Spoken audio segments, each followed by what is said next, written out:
boy, whoever gets the door prize, you might get back to Cheetos. She's found the beer. Awesome, that's like shit. Anyway, so I am really happy to welcome Tamara Stanley. She is the Chief Executive Officer for Habitat for Humanity here in Sonoma County, and a really amazing organization, which you're going to get to hear about. And also, she has a pretty interesting history. She worked, before joining Habitat for Humanity, she worked at the Hannah Boy Center, and also the Volunteer Center, where she oversaw the human race, which is here in Sonoma County, it's the largest one in the nation. And also worked for National Bank of Redwoods. But also, in 2005, she was part of a group study exchange hosted by Rotary International, where she went to Siberia and spent a couple of weeks working with groups there, teaching nonprofit management. So she has a Rotary connection and really a great lady, and I'm really happy to welcome her.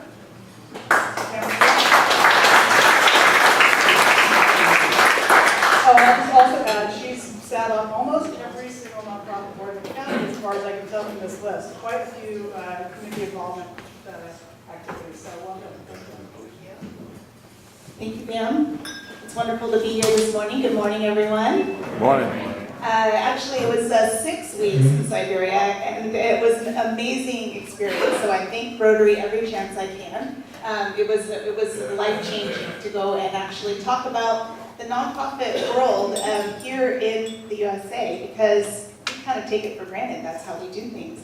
It was a very foreign idea in Siberia, since the government basically took care of everything. So they were really open to hearing how we do things and how we take care of our own. And it really sealed my commitment to our community. So it was life-changing, so thank you for that.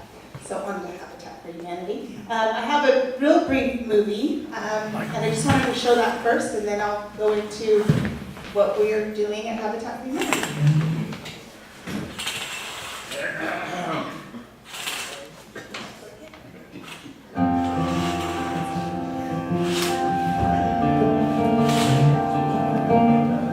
Before we lived in our Habitat house, we lived in Hillsburg, and a 2-bedroom apartment. My parents had their own room.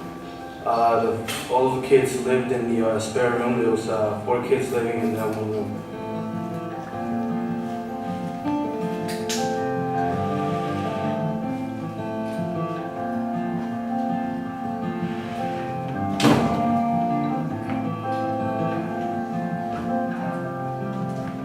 It provides an opportunity for families and for people that may never have had the opportunity of owning a home here in Sonoma County. And so that's priceless, what you're able to do, or what Habitat for Humanity is able to do for people in our local area. I mean, Habitat for Humanity has become a really important part of my life. It's something that I'm personally committed to. I do it every week if I can. And you know, the folks around will tell you I'm not the best morning person, but it's the one day a week I'm willing to get up at 5:30 in the morning and go out, whether it's dark, raining, and just get out there and work with people and create that. It takes so much away from it. You know, it just feels good. It feels great. I get people all the time that say, oh, God bless you for what you're doing. And I personally feel like I'm getting blessed every day that I'm out there doing something which I enjoy work. And the people I work with are just fantastic. I think for us as a company, we try really hard to focus on what's good for our community and encourage people to get involved in various boards or volunteer their time. And this was an opportunity for the company to donate, as well as for the staff to give their time. It was a great combination of things that came together to make this happen. My parents about the house we got, and I felt like it made them stronger as parents, being able to guide us a little bit easier and have a safe place for us to go home, a place for us to do our homework when we're in school, and just made the whole family stronger. The first house we finished, the first day of school, they couldn't find their daughter. And she was in the shower. She had never been in a shower in her life. And she couldn't leave. So, you know you're making a difference. More than building houses, it's building confidence, it's building hopes, it's building dreams. It's a remarkable accomplishment once it's done. The real return on investment for American Ag Credit with our people is that it's showing our employees that we care as a large corporation in this local community to support this type of such a worthwhile cause. I think people have a misconception about what it is. People have to work really hard. These families work hard. They have to put in a lot of time, and they have to be approved. They have to have the finances to support the house. So it's not a giveaway program. And I think that that's the misperception out there, that these are people who are earning that home, and we're just helping them get there.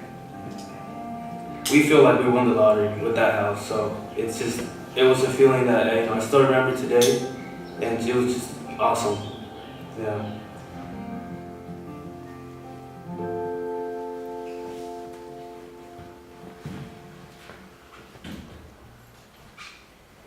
Okay, thank you for that. Lights and everything. This was a really great opportunity for me. I recently joined Habitat for Humanity in September, and they didn't really have a move to come out and bring these folks to you. And it was a wonderful experience for me to just interview these folks and see the commitment that these volunteers have. Thank you. It's a nice to have a personal technical person.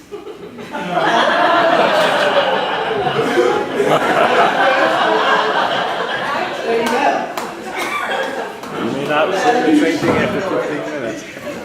Everyone can learn, right? So anyway, it was just a great experience, and as you heard, Guillermo feels like his family won the lottery. We won the lottery because he works at our restore, and I'll talk a little bit more about that, but what a wonderful gentleman, and he is so wonderful, and he says, I like to work at restore because I feel like I'm giving back to Habitat for Humanity, which is pretty special. So, as I said, I joined Habitat in September. I was lucky enough to get a position as development director, and the idea was I'm going to move into the role of CEO, maybe 1-2 years. It happened in December, so that was exciting. I'm learning a lot, and I'm learning every single day about Habitat and building and buying property and developing land, and I feel like I'm in an immersion program here for my master's, so it's been great for me. I'm going to just go through this slideshow quickly. A lot of people say to me, oh, Habitat for Humanity, that place that Jimmy Carter's the CEO. He's not the CEO. He's actually never worked for Habitat for Humanity, but he has been the best spokesperson, I think, as we all can kind of attest. We've seen him building houses throughout the world, really, and he and his wife, Rosalind, still build every single year. They have a Carter Week, actually, and it still brings a lot of attention to what's going on. There's 1,500 local affiliates in all over the United States, and then there's also 70 worldwide, so it's an international organization. You probably recognize Habitat for Humanity homes because there's 4 of them here in Sebastopol. On Johnson Street, which is the photo there, and then on Litchfield, we have 2 as well. And those families are active in your community, and I'm sure some of you know them. We've built 38 homes in Sonoma County since the 80s, and we're building and building and building still. We're currently building a home, actually 5 homes in Cotati, and the land that was donated for those homes is from the Housing Land Trust. And the way that works is the Housing Land Trust puts a deed of restriction on the land. They own the land, and then the families own the house above that. We build the homes. Housing Land Trust owns the land. A lot of people aren't really sure exactly how these homes are built. They're built with volunteers, and they're also built with the owner's labor, and many contractors in our community donate their services, and that's the way we're able to keep these homes affordable. How many of you have been to Restore? Okay, great. Lots more to come. Restore is a really wonderful funding source for Habitat for Humanity. It is a 17,000 square foot home improvement outlet store. And what it really does for us is we get goods donated to us from contractors, from individuals remodeling their homes, from people who are upgrading their appliances at TVACs. We bring over the other ones that work perfectly fine. And we sell the items, and we are able to fund about half of a home sponsorship every single year. Of course, the goal is to do more and more and more. So please come visit Restore. Jack Blankenship is in this photo right here. He had the brilliant idea of bringing Restore to Sonoma County. He went to Atlanta conference and heard about this concept and said, oh, we can do this. This will be helpful for us to build homes. He started it in his driveway in his home, which I thought was really wonderful. They moved right up to a Connex box, as you can see. That was the big move. They moved to 10th Street in Santa Rosa, and then thanks to a lot of community members, we were able to move to our current location, which is on Piner Road and Industrial. It's right behind Harbor Freight, and we're open on Tuesday through Saturday, 9 to 5. And basically, any donations that you have, you can bring to us that might be used for home improvement. But we also have, and you see a magnet on your table there, a group of people who come pick up items. And Guillermo, who you saw earlier, is one of those drivers. So we'd love to come pick up goods from you. Basically, what happens is there is 3 requirements to own a Habitat home. First of all, you need to have a need. You need to either spend way too much on rent, which doesn't take much in this community, as you can imagine, or your home is really too small for your family. Maybe it's not as safe conditions, those kind of things. I think one of the hardest parts is the ability or willingness to partner. I think people are very willing, but it's a big commitment. You have to give 500 hours of sweat equity, and you have to have the ability to, excuse me, I'm sorry. You have to have the ability to actually apply for a loan and get it, and then be able to pay your mortgage. Have good credit. A lot of our families come to us, and it's not that they've borrowed too much money. It's sometimes they haven't borrowed any money, so they don't have any credit, and that's something we work with them on. Excuse me. Sorry. Okay, so we work closely with these families to help them. If they're not quite ready to have a loan, but they have the need for a home, we work with them with training, and we try to help them start to build their credit, start to understand the financial model of being a successful homeowner. The other question people ask is, what kind of income do these homeowners have? This is a slide of information. The reason I put that up there is because I think sometimes people don't realize that these are people we know. These are families that live possibly in our neighborhood, and we know these people that are in need of assistance to have an affordable home.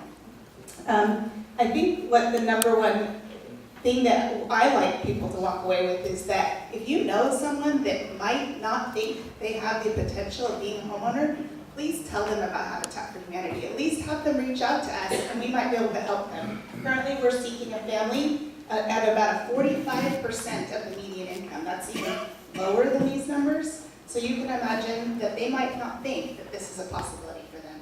What's really wonderful about our program at Habitat and all Habitats is we actually adjust the home price so that they are not paying more than 30% of their income on their mortgage and their insurance and taxes. And I think that's the reason, with 38 families in this community, not one of them has gone into foreclosure, and they are all very successful homeowners, because that seems like a model that would work. I think all of us would like to be only paying 30%. Some of you might. We heard it in the movie, sometimes people think, oh, you give homes away. We don't give homes away. We build homes with a potential homeowner, and then they actually purchase those homes. They apply and receive a 30-year mortgage, like most of us do. This is Karen Redding, and she actually is a Sebastopol resident on Johnson Street. Her son and her daughter both are doing very well. And what I hear the most probably from the family members is because their housing situation is such that they're able to save money for their children to go to college. I've heard that the very most of all the families that I've met, that because of the ability to put money aside, these kids are really expected to take that opportunity and make something better for themselves. There's just some more families. I'm sure most of you are aware that Efren Carrillo is a Habitat family member. And he's very proud of it and shares that experience with many people. Judy down here, I just recently met her, and she was incredible. Both of her girls, since this information is a little old, have gone to medical school. And they actually live in a house in Santa Rosa that is, the property again is owned by the Housing Land Trust. Habitat for Humanity built the home. And she was explaining that she tells her girls that Habitat for Humanity and Housing Land Trust is her mom and dad. Because of them, she was able to send both her girls to medical school with no loans, which I think is incredible. There's a couple more families. I had to throw Ralphie in there because I think he's adorable.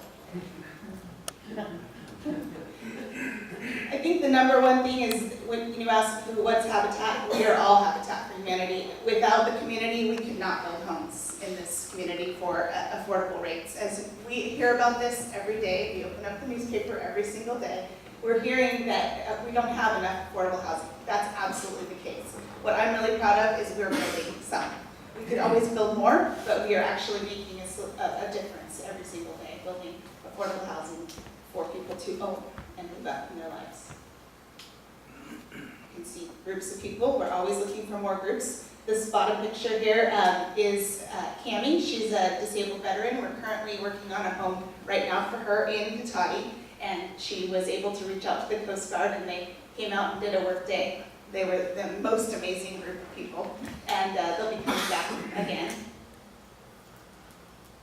And so basically, my message to you is that we're Habitat for Humanity and we're building homes for community members. We need your support, we need your help. If you're interested in volunteering, if you're interested in supporting us in any way, we'd love to tell you more about it. And I'll just open up for questions. There you go. When the land trust owns the land and the people buy the home, what if they want to relocate? Can they sell it? Do they have to, does Habitat for Humanity have to prove who the new owner is? And how does that work? That's a great question. The homeowners can sell. And what the best, I think one of the best things about this model is that that home always stays affordable in perpetuity. And how that works is they earn their equity at the level of the median income rises up. And about 3% annually, the median income increases. So if a family owns their home for 10 years, they get about a 30% equity in their home. They can sell it. We, as Habitat, will take the ability to sell it to another family at the same program, and then it's so that they're able to move on, and then we're able to continue to get another family in there at an affordable rate. So they have to use the money for the same type of community home. They can't buy another home somewhere 15 years down the road. Once that individual owns that home, they own it, it's theirs, they sell it, the equity they gain, they can take it anywhere they want to go. I have not found any family member that has moved on, because if you think about these homes, which you've seen a few of them, they're beautiful. But I do actually have one person, Judy, who I was just talking of. She's getting married and very excited. But I mean, she had tears in her eyes because she's like, I don't want to leave my Habitat house. I love my home. But that's what will happen. And then the same program would be the next person. What is the median or the salary or income threshold for qualifying for a Habitat in this county? We do 50 to 60% of the median income, and right now we're working on one home in Cotati that's called very low income, which is the 45% range. What is an actual dollar? You know, it's quite it's on the slide here, and I should be able to tell you exactly, but I always misquote it, so I thought I'd make sure. Sorry, I don't know exactly how to get back up there, but That's It's, all right, if you don't know. no, it's right here. So, if you have it's based on how many people are in your family. So, for instance, if you had a 2-person family, it's $24,000 to $36,000 annually. And all this information is on our website, so if you happen to know somebody who might be interested, please send them there, because it's a lot of detailed information. And like I said, the one house is a 2-bedroom, it's at the very low income, that's a little bit lower, so have them give us a call on that, because it's a little bit different than that. Have you ever considered doing multiple family housing? We actually have had those discussions. It's a single-family dwelling is how Habitat for Humanity normally works, but if we had an ability to do some row housing, that kind of thing, we would definitely be open to it. We're currently working with Orrin Thiessen to build some homes in Brayton, and they're not actually attached, but they're very close together and in a community. So he's actually working with us versus his own movies. He's working with us to get us 2 lots of his 10-lot program to build 2 houses in Brayton. Do you have a citizenship requirement? Yes, we do. The homeowners need to be a citizen of the United States. Are they prohibited from renting? Yes, they need to be living in the home, and there's no rental available, even any part of it, not even a room. You mentioned that you're building a house for a disabled person. How do they contribute sweat equity? So the good news is we have lots to do at Habitat for Humanity, so we're working with her. She has the ability to build, but at times it's not possible, so we're working with her to do some office work.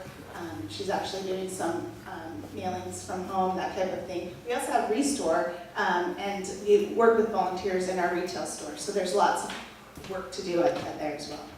We want to make sure that the family member is successful. They also have the ability to gift. Family members have the ability to gift about half of those hours. So, yeah. Has Habitat ever been involved with rehabilitating a property that maybe is in very poor condition and using that? So Yes, actually, restoring a house? Yes, when about, I believe, 3 years ago, they were doing some rehabs locally, and unfortunately the flip market kind of took over, cash was king, and so we haven't been able to do that. But we are open to doing that, and if anyone has any leads with that, we would be thrilled to put a house together for our Habitat. Where is Habitat clustered in the United States and around the world? Where is it most active? You know, it is all over. Actually, I just went to Kauai a couple months ago, and there's a Habitat in Kauai. I went to the Atlanta conference, and it's everywhere. There's a lot here in California. East Bay has a Habitat that actually has taken over multiple habitats, so they're a huge affiliate here. There's a few in Oregon. I mean, they're everywhere. Around the world, where are they? I don't know exact which countries. There's a big affiliate in Nicaragua, I believe Puerto Rico. There's, as you can imagine, throughout the whole, all over. I don't know the exact location. Thank you. Sure. Do cities and counties get involved helping the program out, like certain lots that are sitting there for 50 years unbuildable, they make exceptions for Habitat for Humanity to get the property? So if I understand your question, is it easier for Habitat to build homes than the average builder? Is that kind of? Well, not so much easier, do they make exceptions sometimes? No? We're open to exceptions. I would say the #1 issue with building homes anywhere in Sonoma County is all of the challenges. Currently at Toddy, it's about $54,000 in permitting fees. And you can imagine with us being a nonprofit, as we heard recently about fundraising, it's a challenge. The number one thing I'm currently doing is working with the community development officers in all the various cities to just, with that exact conversation. You know, if we could encourage developers versus to do in lieu fees to work with Habitat, we can be their affordable house builder. We can take our model and we can make it work much easier than them doing it themselves, because we can find the right families and everything else. And of course, along those conversations is, would you be willing to open up the door to make it a little bit smoother of a ride to build a house for, because you know, you hear all this, you hear constantly, we don't have enough, right? So how about making it a little bit easier to make that happen? Because I know the state fees are like 1/4 of what county fees are for the same exact thing, for sewer and stuff like that, like 25% of the county fees. I made a lot of affiliates feel really much better telling them our story in Sonoma County. How many qualified applicants do you have to award it, to the number of people that actually are awarded the Habitat for Humanity home? I think that being that I'm brand new and I'm really observing that one of the number one challenges is getting the word out to the community that this is a possibility. You would think there'd be a lot more people in the wings waiting for this home. Currently, there's not that many people that are qualified and ready to go, and that's one of the things I'm trying to do is get the word out. The number one challenge has been that the family size doesn't always match the house that's being built. So the hope is that we can get ahead of things and be able to put some people in the pipeline so that when we're getting ready to build a home, we're building the right size home for that particular family. But right now, there's no one in the pipeline for this next home, so we're looking for that. Yeah. I have one question. I was in flipping homes for a while, but I outgrew that. But I have a number of construction tools, nail guns, things like that, that might be of interest to your restore. So try to load those all up in the back of the My truck right now? See what they like? Yeah, absolutely. You could either bring it to the store, which, I have not been to the store, but it sounds and that would be even better because you can see what we have. Or like I said, we can send out our wonderful drivers to pick them up. great. Thank you very much. It was very interesting. I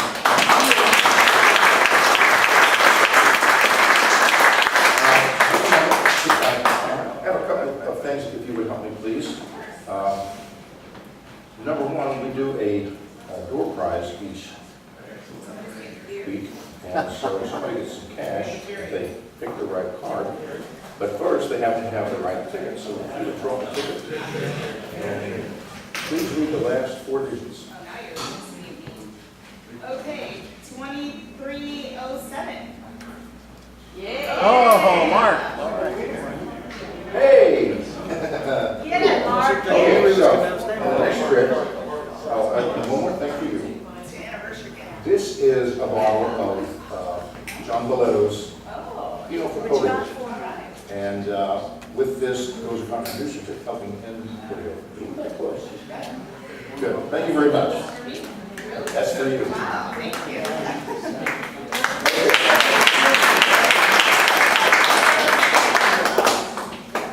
There is Mason there. Mix this stuff all up. Fan it down. And do you feel lucky? Oh, well, next to play, and you do get Cheetos and beer.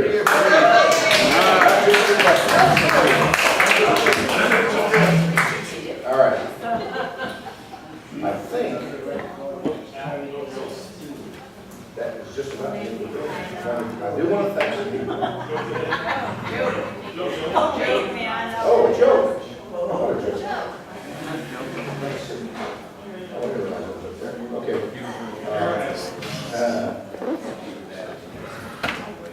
So, thank you, Scott, for the, not just for breakfast. And you've got a joke for us. It did. Looks like I've got them all.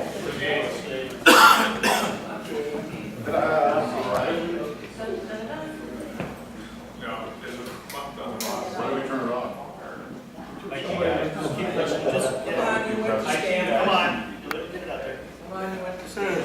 Thank you, Marty. Where did you go? This one works. That one works too. It's operator Okay, a newcomer walks into a bar, and it's empty except for 3 old codgers in the corner sitting together. And after a while, he's drinking his beer, and the first old man stands up and says, 12. And all the men laugh hysterically.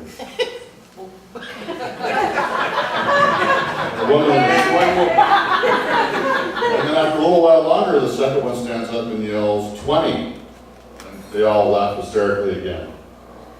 And finally, the way jokes go, the third one stood up and said, 18. And they all just roared with laughter. So the newcomer, the bartender comes over and tells the newcomer what's going on. He says, they've been here so many times and told so many jokes that they just number them. And when they yell out by number, they laugh because they're funny. So the newcomer decides to try something. He says, 30. And all the men laugh hysterically. And the bartender says, they haven't heard that one before.